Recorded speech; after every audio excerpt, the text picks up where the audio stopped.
નમસ્કાર મિત્રો, ઈ કુટીર પોર્ટલ ઉપર સાધન સહાય માટેના ફોર્મ શરૂ થઈ ગયા છે. તો ચાલો જાણી લઈએ કયા કયા ડોક્યુમેન્ટ જોઈશે અને અન્ય માહિતી. આપ નવા હો તો ચેનલને સબસ્ક્રાઈબ, લાઈક અને શેર કરજો. માનવ કલ્યાણ યોજના માટેનું જે પોર્ટલ છે એ તારીખ 17/6/2026થી ખુલ્લું મૂકવામાં આવેલ છે. તેની અંદર 10 ટ્રેડ માટે હાલમાં ફોર્મ ચાલુ છે. સેન્ટિંગ કામ, વાન સર્વિસિંગ, રિપેરિંગ, ભરતકામ, plumber, beauty parlour, electronic repairing, દૂધ દહીં વેચનાર, પાપડ બનાવટ, અથાણા બનાવટ અને પંચર કીટ માટે. તો કયા કયા ડોક્યુમેન્ટ જોઈશે? તો તમારા મોબાઈલની અંદર પાસપોર્ટ સાઇઝનો ફોટો તમારે બનાવી રાખવો.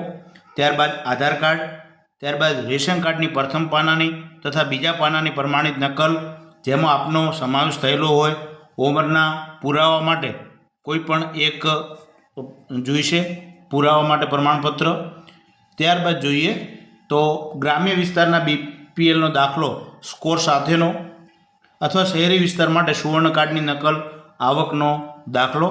સેલ્ફ ડિક્લેરેશન ફોર્મ એ તમને ઓનલાઈન ઈ કુટીર પોર્ટલ ઉપર મળી રહેશે. જાતિનો દાખલો હોય તો જાતિનો દાખલો અને ઈ શ્રમ કાર્ડ, આ ડોક્યુમેન્ટો તમારે ઓનલાઈન અપલોડ કરવાના રહેશે. હવે જાણી લઈએ ઈ કુટીર પોર્ટલ વિશે. સૌપ્રથમ તમારે ગૂગલ સર્ચમાં જવાનું છે. ત્યાં જઈ અને ઈ કુટીર તમારે સર્ચ કરવાનું છે. તો તેના ઉપર ક્લિક કરીએ. ત્યારબાદ તમારે એ યોજના વિશે જાણવું હોય તો તમારે અહીં જે 3 ટપકા દેખાય છે તેના ઉપર તમે ક્લિક કરો. તો તેના ઉપર ક્લિક કરી અને પ્રથમ નંબર કમિશનર કોટેજ આવે છે તેના ઉપર ક્લિક કરશો તો અહીં માનવ કલ્યાણ યોજનાની માહિતી આવી જશે. અહીં તેના વિશેના પ્રશ્નો પણ આવી જશે.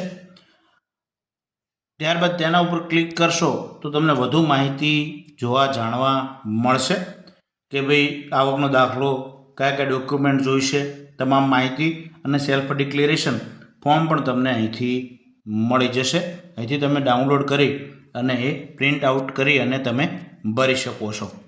ત્યારબાદ ફોર્મ ભરવા માટે તમારે અહીંથી સૌપ્રથમ જો નવા હો, હજુ સુધી તમે યુઝર આઈડી ના બનાવ્યું હોય તો અહીંથી બનાવી ત્યારબાદ તમે લોગિન કરી અને ફોર્મ ભરી શકશો.